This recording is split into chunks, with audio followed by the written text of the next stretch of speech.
Fantasy Philosophers is brought to you by fantasy-info.com. No doubt in my mind that Steven Jackson truly is one of the top 5 talents at running back in the NFL. Unfortunately, in fantasy football and success in the NFL, it takes a little bit more than your individual talent to make you a successful player, and obviously in fantasy, to be a true top 5 fantasy stud, you're probably going to need some resemblance of a team around you, some respectability to help ensure that you can use your talents to help the team and to help, be productive. The Rams really right now have none of that, as their offensive line still needs to prove that it can play respectable.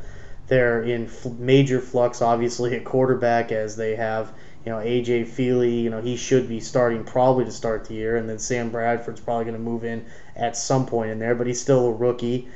They really only have one wide receiver that's worth mentioning, and that's Donnie Avery. I mean, Keenan Burton and some of these other guys they're around, but they really haven't done much of anything. Even Burton, he's coming off of an injury from last year.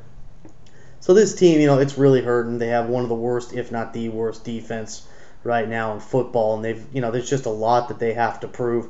I still hold out hope for their offensive line, but with all these problems, it's no surprise that Steven Jackson has had his share of struggles over the past couple seasons since we saw him bust out with that huge 2006 year, and he put together a massive end of the year. It was just awesome when he had over 1,500 yards rushing and 13 rushing touchdowns, over 800 yards receiving with 90 receptions and 3 receiving touchdowns. I mean, it was just ridiculous, the season that he put up that year. And really, the only guy that had a better year than that particular year was LT, and that's because he was going for 30 touchdowns. Other than that, since that point in time, 2007, 2008, he missed, at least 4 games each year, as he played about 12 games each season, and he barely got over 1,000 yards in each of those seasons. Not one time in the last 3 seasons has he even approached double-digit touchdowns. And last year was really his worst year as far as touchdowns go, where he only had 4 touchdowns. And, for a guy, again, that had all his talent, really, he carried the ball 324 times. He had over 1,400 yards rushing, and he still put up 51 receptions to help the team. He touched the ball 375 times, and he did even miss a game in there. There's no denying that Steven does have talent. He's turning 27 at the end of July, so he's still not that old.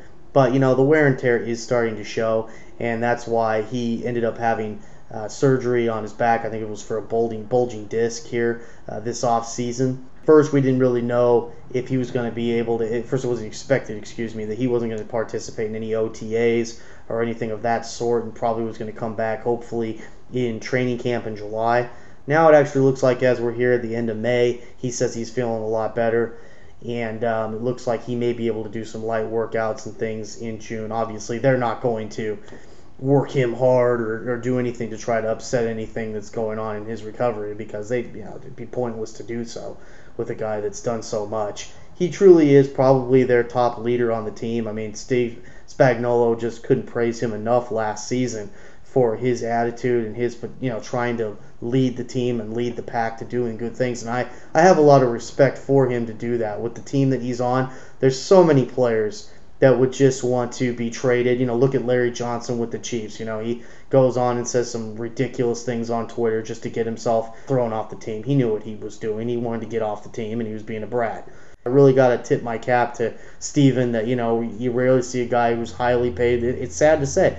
Not rarely, I should say, but you do see guys out there that, even though they are highly compensated, they'll go out, pitch a fit, and, as soon as the team's bad, they don't want to be a leader. They just want to get thrown off the team and go somewhere else or get traded off the team.